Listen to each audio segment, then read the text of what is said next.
staying healthy is so key for him. You'd almost wish it like you could just guarantee like, hey, maybe he just like takes some weeks off and you'll just have him for the rest of the season when the games really matter in December and January.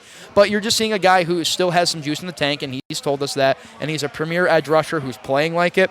And Buffalo finally has that edge talent, kind of like when Von first got here, where you're like, man, the game can really change. Like I think of Von Miller's first year, the Kansas City game where he forces Mahomes out of the pocket, stays with him, and Mahomes throws that interception to Taron Johnson, that regular season game that sealed it up for them. Yeah. Like that was a play that I always will say was synonymous to what Von Miller's time was here.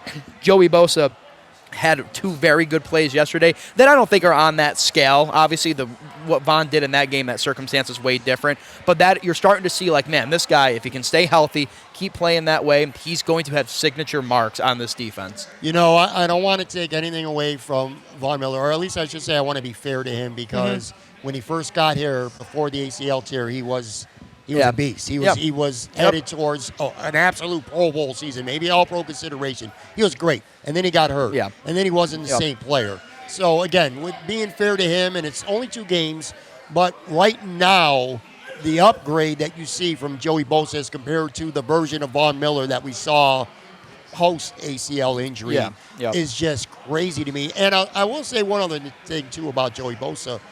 I mean, I knew he was a big guy, very strong, deceptively fast, gets to the quarterback. We knew that. What maybe I took it for granted or just didn't know. He's technically sound. Like, he is a smart football player, too. Like, the way he punched that ball out on Sunday to force that fumble. Masterclass, yeah. That was, I mean, that's coaching, too. You know what I mean? And technique. But he's a very, again, fundamentally sound guy. And one last question about Bosa before we move on. For sure. I heard him talk over the summer. You've been, obviously, at camp. You covered him. You've been around the team a lot.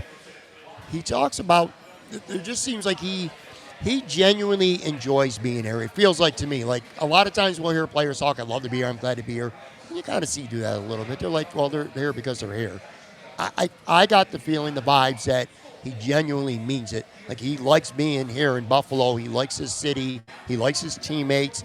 They bonded. I mean, I think he had a comment that he did more in his first couple months here with his team than he did in all of his time with the Chargers. Yeah. Do you get that sense that, like, what he's saying is not just for the camera? Like, he genuinely is enjoying right now being a Buffalo Bill? And who knows? This might end up being, going on the line too far, but this might be more than just a little one-year thing. Perhaps, right? And I'm sure if Brandon Beane gets the return on his value, I'm sure he would love to find a way to make the money happen where that could happen in the long term without getting too far ahead of ourselves. I do believe it's genuine.